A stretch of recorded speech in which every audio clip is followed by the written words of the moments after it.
कहानी की शुरुआत हान हाओ ग्रुप के मालिक 500 से होती है, जो एक बहुत ही आलीशान पर बिना प्यार की जिंदगी जीता था। असल में 500 ने अपनी बीवी सियो यान से सिर्फ उसके पिता के कारोबार की वजह से शादी की थी। वहीं सियो यान ने अपनी जिंदगी में कभी कोई काम नहीं किया था, पर फिर भी उसे लगता था कि सारे पैसे के ऊपर उसका ही हक होना चाहिए। अपने ऑफिस पहुंचकर 500 को एक कारपेंटर के बारे में पता चला जो अपनी दुकान खाली करने को तैयार नहीं था, पर उन्हें वो दुकान अपने अगले प्रोजेक्ट के लिए किसी भी हालत में चाहिए थी। और इसीलिए 500 ने अपने खास आदमी मिस्टर बैंक को वो दुकान किसी भी हाल में खाली करवाने को कहा। उधर वो जून की नाम का कारपेंटर बहुत ज्यादा घबराया हुआ था, क्योंकि वो जानता था कि किसी भी वक्त 500 के गुंडे उसकी दुकान पर आते ही होंगे। और थोड़ी ही देर बाद मिस्टर बैंड अपने आदमियों के साथ वहां पहुंचा और जूनकी से कहा कि तुम सीधा सीधा साइन कर दो, वरना तुम्हारे हाथ काट के मैं खुद साइन करवा लूंगा। जिसके बाद बेचारे जूनकी ने डर के मारे साइन कर ही दिए। उधर 500 अपने पसंदीदा रेस्टोरेंट में खाना खाने के लिए गया,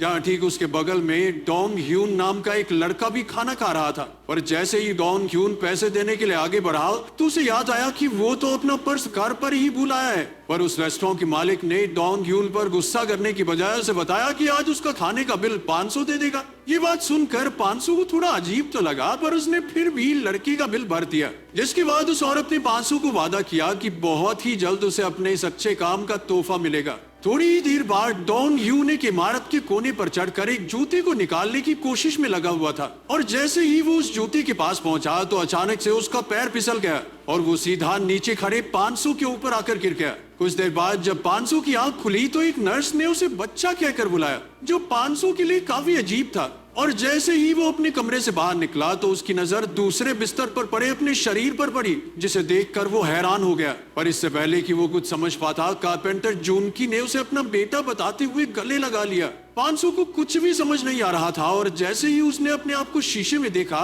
तो उसे पता चला कि असल में उसकी आत्मा डॉन ह्यून के शरीर में आ गई थी, और जिस आदमी के हाथ काटने की धमकी देकर आया था उसी का बेटा बन गया था। 500 के बदले हुए स्वभाव को देखते हुए डॉक्टर ने जूनकी को बताया कि उसे रेट्रोग्रेड एमनीशिया नाम की बीमारी थी। और डॉक्टर की इस बात को सुनते ही 500 को उस रेस्टोरेंट की मालिक की याद आ गई, और फिर वो तुरंत ही उससे मिलने के लिए रेस्टोरेंट में पहुंच गया, जहां उसे पता चला कि वो रेस्टोरेंट तो हमेशा के लिए बंद हो गया था। उधर 500 के सबसे बड़े दुश्मन मिस्टर यान को जैसे ही उसके साथ हुए हादसे की खबर मिली तो वो खुशी से पागल हो गया, और उसने इस मौके का फायदा उठाकर 500 को खत्म करने का फैसला किया। शाम होते ही 500 वापस अपने घर गया, जहां सियो यान ने उसे पहचानने से मना कर दिया। और जब 500 ने उसे समझाने की कोशिश की कि पागल औरत, मैं तेरा पति हूँ, तो सियो यान ने सिक्योरिटी को बुलाकर उसे पुलिस के हवाले कर दिया। उधर जूनकी को समझ ही नहीं आ रहा था कि आखिर उसका बेटा ऐसे बर्ताव क्यों कर रहा है, पर नाबालिग होने की वजह से पुलिस ने बिना किसी कार्रवाई के उसे छोड़ दिया। 500 किसी भी हाल में अपने शरीर में वापस जाना चाहता था, और इसीलिए उसने हॉस्पिटल में जाकर डोंग ह्यून के ऊपर कूदना शुरू कर दिया। पर तभी मिस्टर बैंक ने वहां आकर उसे वहां से निकाल दिया। अपने ही नौकर से बेइज्जती करवाने के बाद 500 अपने नए घर में आ गया, जो उसके लिए काफी छोटा था, पर फिलहाल उसके सामने कई सारी परेशानियां थी। थोड़ी देर बाद जब वो खाना खाने बैठा तो उसे पता चला कि डॉन ह्यून के शरीर में होने की वजह से उसे काफी ज्यादा भूख लग रही थी। जूनकी का मानना था कि डॉन ह्यून बदमाश बच्चों की वजह से इमारत से गिरा था, और इसीलिए वो लोग इस बारे में बात करने के लिए अगले दिन प्रिंसिपल से मिलने गए। और प्रिंसिपल का कहना था कि उनके स्कूल में ऐसे बदमाश बच्चे हैं ही नहीं जो डॉन ह्यून को इतना परेशान करें कि वो छत से गिर जाए। पर 500 ये जानता था कि प्रिंसिपल साफ साफ झूठ बोल रहा है, और अब वो किसी भी हाल में इस हादसे के पीछे का सच पता लगाने वाला था। क्लास में जाते ही 500 की नजर कुछ लड़कों पर पड़ी, जिन्होंने उसे देखते ही उसका मजाक उड़ाना शुरू कर दिया। अब तक 500 समझ गया था कि डॉन ह्यू एक काफी शांत किस्म का लड़का था, और इसी वजह से स्कूल में अक्सर बच्चे उसे परेशान करते थे। वहीं लंच टाइम के दौरान कुछ बदमाश बच्चे ह्यून जूंग नाम की एक लड़की को परेशान कर रहे थे।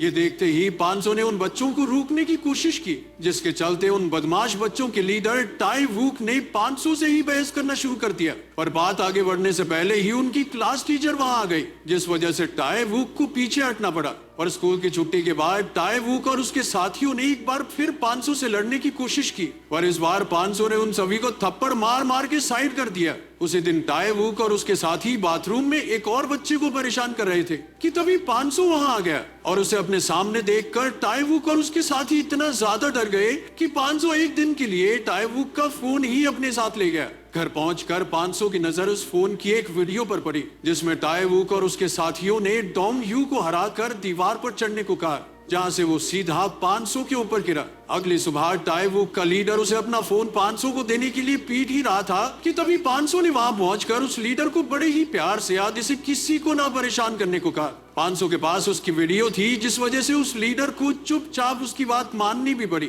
उधर 500 की बीवी सियो यान ने अपने पति की इस हालत का फायदा उठाकर जवान लड़कों के साथ रिश्ते बनाना शुरू कर दिया और जल्द ही ये बात 500 के सबसे बड़े दुश्मन मिस्टर यान तक भी पहुंच गई, जिसके बाद उसने सियो यान के साथ मिलकर 500 को बर्बाद करने का एक प्लान बनाया। उसी रात 500 हॉस्पिटल में मिस्टर बैंड से मिलने के लिए पहुंचा, जहां काफी देर तक कोशिश करने के बाद उसने मिस्टर बैंड को सारी सच्चाई बता ही दी। अगले दिन स्कूल के बाद 500 गलती से ह्यून जूंग से टकरा गया, जिस वजह से ह्यून जूंग का टेडी बेयर नीचे गिर गया और जब 500 उसे लौटाने के लिए उसके पीछे गया तो उसकी नजर ह्यून जूंग की मां मी सुन पर पड़ी, जिसे देखते ही वो हैरान रह गया। असल में मी सुन 500 का पहला प्यार था, जिसे उसने सियो यान के लिए छोड़ दिया था और उसे देखते ही 500 ने मिसून को उसके पहले नाम से बुलाया, जिसे सुनकर मिसून काफी हैरान थी। वहां से निकलने के बाद 500 को मिसून के साथ बताए हुए सभी पल याद आने लगे और अगली बार जब वो ह्यून जूंग से मिला तो 500 ने उसके सर से कुछ बाल डीएनए टेस्ट के लिए निकाल लिए, जिसके बाद उसे पता चला कि असल में ह्यून जूंग उसकी ही बेटी थी। ये पता चलते ही वो सीधा मिसून से मिलने के लिए गया, जहां उसने मिसून से उसकी जिंदगी के बारे में पूछा और उसका ये सवाल सुनते ही मिसून ने उसे रोते हुए बताया कि कैसे उसने अकेले ही ह्यून जूंग को बड़ा किया था, क्योंकि उसका पति तो उन्हें छोड़कर चला गया। उधर सियो यान अपने पिता के पास कुछ झूठी रिपोर्ट्स लेकर पहुंची, जिनके मुताबिक 500 कंपनी के पैसों का गलत इस्तेमाल कर रहा था, पर असल में तो वो ये काम मिस्टर यांग के कहने पर कर रही थी। सियो यान के पिता को उस पर पूरा भरोसा था और इसीलिए उन्होंने 500 के कोमा से बाहर निकलते ही उसे कंपनी से बाहर निकालने का फैसला कर लिया। उधर 500 ने अपनी बेटी के साथ ज्यादा समय बिताने के लिए एक जिम ज्वाइन कर लिया, जहां ह्यून जूंग पहले से ही आती थी। शुरुआत में तो ह्यून जूंग को उस पर शक हुआ, पर जैसे ही वो वहां से जाने लगी तभी मिस्टर बैंड ने ट्रेनर बनकर उसे रोक लिया, जिसके बाद अगले कई दिनों तक वो दोनों एक साथ मेहनत करते रहे और जल्द ही 500 ने भी अपना वजन कम कर लिया। उसके इस नए रूप को देखकर तो स्कूल में सभी लोग हैरान थे। अभी एक दिन लंच टाइम में एक बार फिर कुछ लड़कियों ने ह्यून जूंग को रोकने की कोशिश की, पर इस बार वो पूरी तरह से तैयार थी और उसने बड़ी ही आसानी से उन्हें सबक सिखा दिया। उसी शाम 500 एक बार फिर से मिसून के रेस्टोरेंट में गया, जहाँ खाना खाते वक्त मिसून ने उसे अपने पुराने आशिक के बारे में बताया, जिसे वो जान से मारना चाहती थी और उसकी ये बात सुनते ही 500 समझ गया कि वो उसके बारे में ही बात कर रही थी।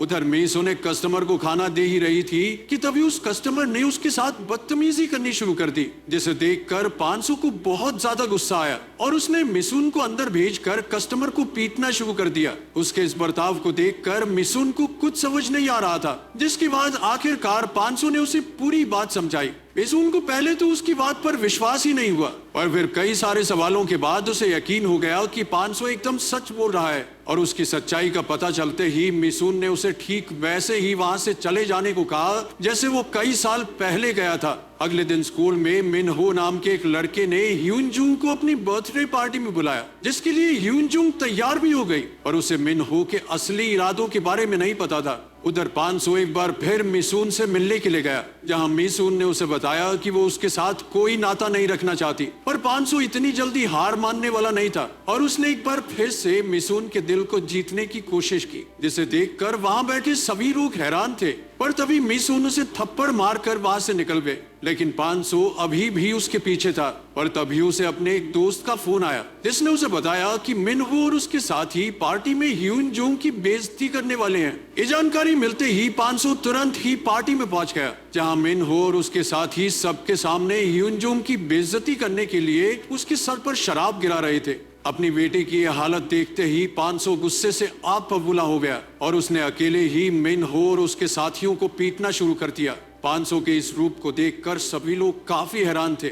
अगले दिन मिस्टर वैन ने 500 को बताया कि कैसे सियो यान उसे कंपनी से निकलवाने का प्लान बना रही थी और ये जानकारी मिलते ही उसने सियो यान के पिता को एक लेटर लिखा और वो चिट्ठी सही जगह पहुंचाने का काम मिस्टर वैन को दिया गया। अगले दिन स्कूल की एक लड़की ने 500 को घूमने जाने के लिए पूछा, जिसके लिए 500 ने साफ इनकार कर दिया। और तभी ह्यून जूंग ने भी उससे यही सवाल किया, जिसे सुनकर 500 काफी हैरान था और उसने ह्यून जूंग को साफ साफ मना कर दिया। उधर मिसून को भी इस बारे में पता चल गया था और इसीलिए उसने ह्यून जूंग को 500 से दूर रहने को कहा। उसी रात मिस्टर यांग डोंग ह्यून को खत्म करने के लिए हॉस्पिटल में चुपचाप घुस गया और तभी अचानक से डोंग ह्यून होश में आ गया और उसे 500 समझते हुए मिस्टर यांग डर के मारे वहां से भाग गया। होश में आने के बाद डोंग ह्यून ने खुद को एक नए शरीर में देखा और वो तुरंत अपने पिता से मिलने के लिए भागा, जिसने उसे पहचानने से ही मना कर दिया। और तभी 500 भी वहां पहुंच गया और काफी देर तक डोंग ह्यून और जुनकी को समझाने के बाद उन दोनों को 500 की बात पर भरोसा हो गया,